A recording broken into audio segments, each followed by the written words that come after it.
On attaque maintenant avec le Gabon. Un candidat d'un parti d'opposition aux élections locales du 6 octobre dans le pays qui avait disparu depuis pendant 4 jours à Port-Gentil a reconnu avoir simulé son enlèvement après avoir été menacé de mort. J'ai été victime à maintes reprises de menaces de mort par des individus inconnus depuis le 13 septembre. Le siège de mon parti à Port-Gentil. J'ai porté plainte à la direction générale de la recherche. Voyant que je n'avais pas de suivi de la part des autorités, j'ai simulé un acte d'enlèvement, a déclaré Yves Bouanga Issani.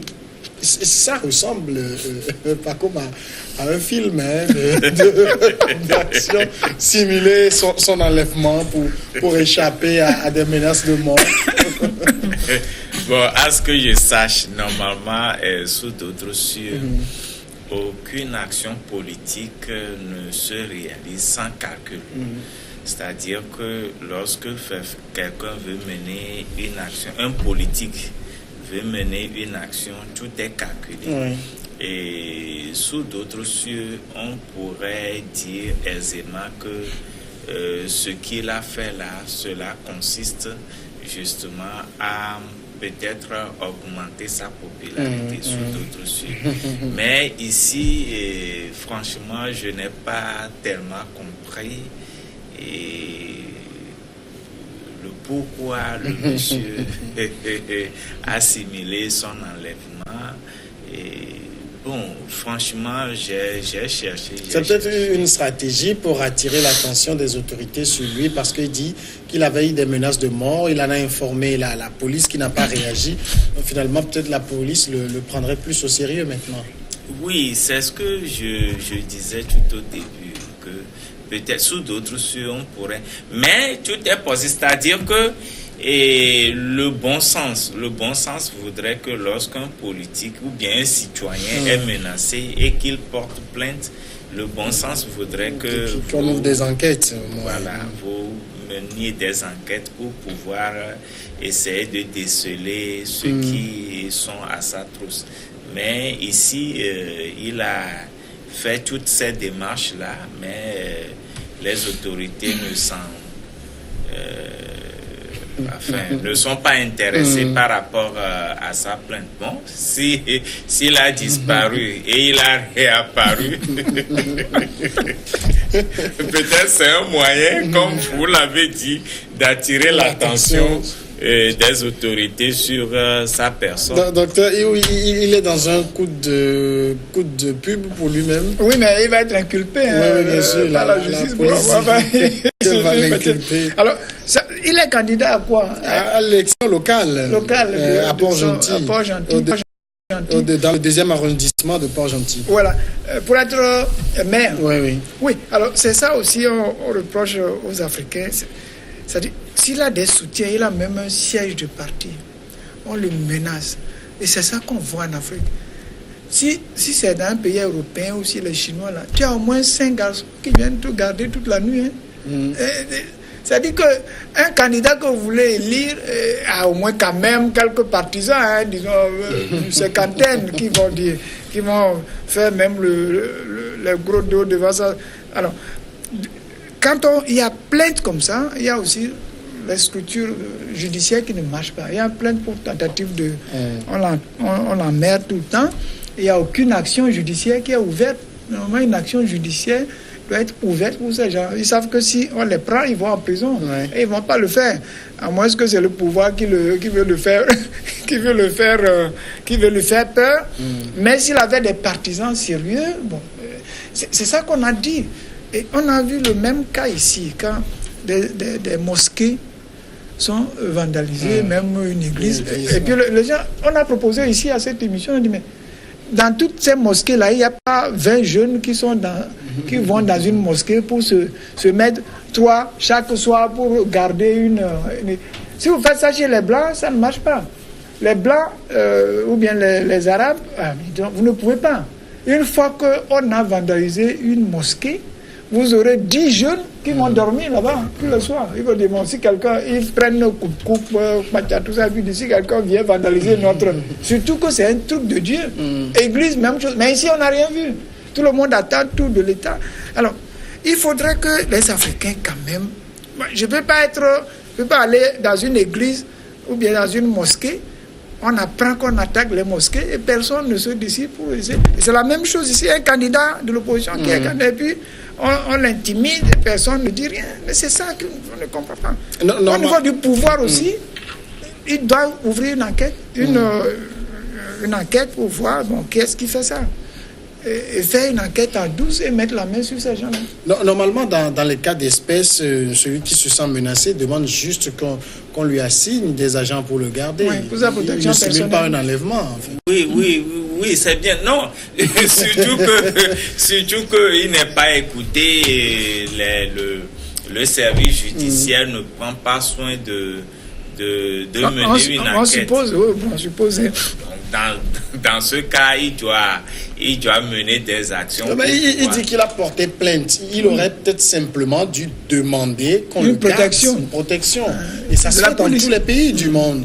On connaît des citoyens lambda au Togo qui sont gardés par des militaires, par des policiers. Oui, mais quand on prend par rapport à ce que vous venez de dire, il aurait dû demander des gardes. Protection, oui.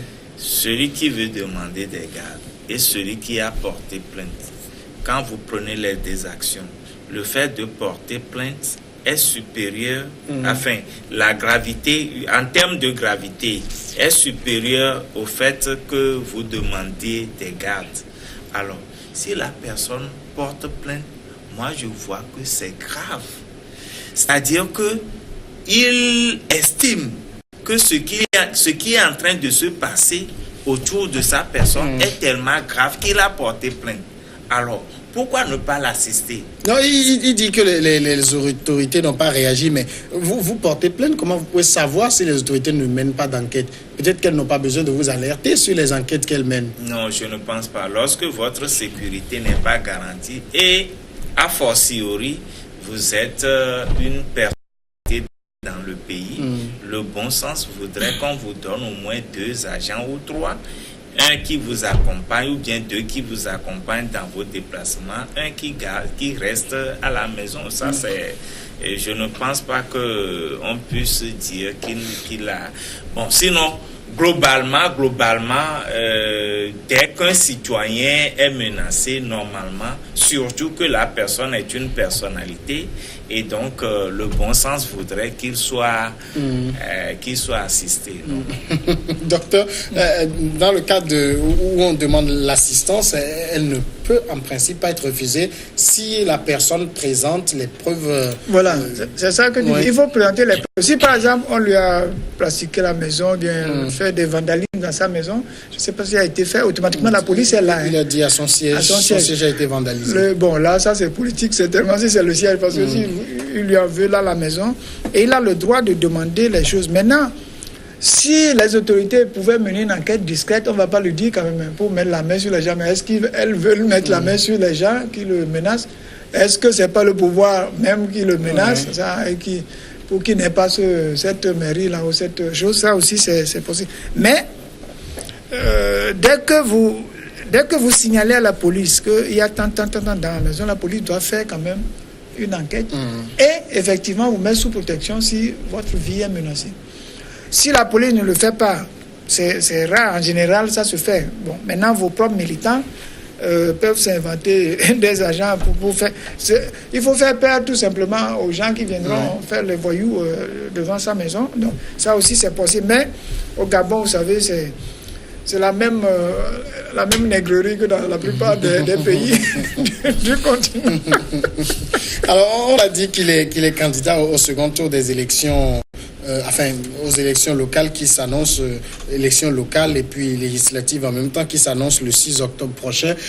Ces élections ont plusieurs fois été reportées. Finalement, les autorités, c'est parce qu'elles ont les garanties de gagner qu'elles ont cédé à les organiser. Tel que vous venez de le dire, la plupart du temps, le pouvoir, surtout en Afrique, n'aime pas perdre des élections. Donc, lorsque le pouvoir organise des élections, ça voudrait dire qu'il est sûr qu'il va emprunter la voie, surtout c'est des voies frauduleuses qu'ils empruntent pour pouvoir gagner des élections, parce que la plupart du temps, par rapport à la crise mondiale, eh bien, les pouvoirs sont vomis très vite. Mais ici, en Afrique,